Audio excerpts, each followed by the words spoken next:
ବର୍ତ୍ତମାନର ବଡ଼ ଖବର ଯାହା ଆସି ପହଞ୍ଚୁଛି ଆଉ ନାହାନ୍ତି ଓଡ଼ିଶାର ଲୋକପ୍ରିୟ କଣ୍ଠଶିଳ୍ପୀ ହ୍ୟୁମାନ ସାଗର।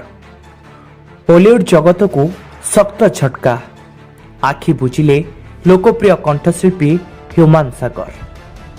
ବର୍ତ୍ତମାନର ସବୁଠାରୁ ବଡ଼ ଖବର ଯାହା ଆସି ପହଞ୍ଚୁଛି ଆଉ ନାହାନ୍ତି ଓଡ଼ିଶାର ଲୋକପ୍ରିୟ କଣ୍ଠଶିଳ୍ପୀ ହ୍ୟୁମାନ ସାଗର। ବଲିଉଡ୍ ଜଗତକୁ ଶକ୍ତ ଝଟକା। ଆଖି ବୁଜିଲେ ଲୋକପ୍ରିୟ କଣ୍ଠଶିଳ୍ପୀ ହ୍ୟୁମାନ ସାଗର। লিভর ଓ କିଡ୍ନି ଜନିତ ରୋଗରେ ପୀଡ଼ିତ ଥିଲେ ହ୍ୟୁମାନ। ସେ ଶ୍ୱାସକ୍ରିୟା ଜନିତ ଅସୁବିଧା, ନିମୋନିଆ, ହେପାଟୋପାଥି, ଥ୍ରୋମ୍ବୋସାଇଟୋପେନିଆ ଓ କୋଆଗୁଲୋପାଥିରେ ପୀଡ଼ିତ ଥିଲେ।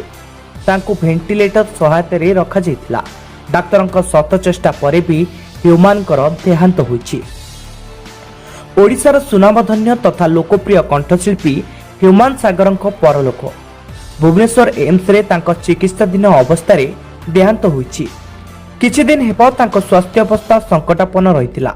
ଲିଭର ଓ କିଡ୍ନି ଜନିତ ରୋଗରେ ପୀଡ଼ିତ ଥିଲେ ହ୍ୟୁମାନ। ସେ ଶ୍ୱାସକ୍ରିୟା ଜନିତ ଅସୁବିଧା, ନିମୋନିଆ, ହେପାଟୋପାଥି, ଥ୍ରୋମ୍ବୋସାଇଟୋପେନିଆ ଓ କୋଆଗୁଲୋପାଥିରେ ପୀଡ଼ିତ ଥିଲେ। ତାଙ୍କୁ ଭେଣ୍ଟିଲେଟର ସହାୟତାରେ ରଖାଯାଇଥିଲା। ଡାକ୍ତରଙ୍କ ଶତ ଚେଷ୍ଟା ପରେ ବି ହ୍ୟୁମାନଙ୍କ ଦେହାନ୍ତ ହୋଇଛି। ରିପୋର୍ଟ ଆଦର୍ଶ ପ୍ଲସ୍।